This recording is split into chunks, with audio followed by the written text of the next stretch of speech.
আপনি ঘরে যা খান একটাও খাবার না, আমি চ্যালেঞ্জ দিব, আমি প্রমাণ করে দিব। কি দেখবেন যে স্যার আমি তো লাল চাল খাই, লাল চাল কোথা থেকে নিছেন?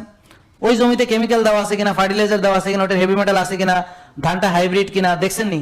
না জানি না তো কিছু, খালি চাল লাল দেখছি। এখন তো আবার ওষুধ দিয়েও লাল করে দেয়, এখন তো ওষুধ দিয়েও লাল করে দেয়, বুঝছেন? তাহলে হইলো তো,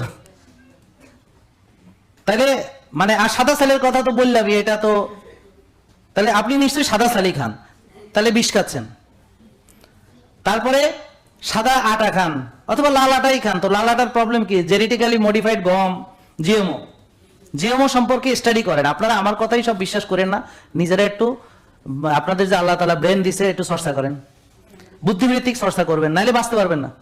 আপনি বুঝতে হবে যে পুরো পৃথিবী চালায় যারা ওরা অনেক ব্রিলিয়ান্ট, আমরা সবাই বোকার হদ্দ।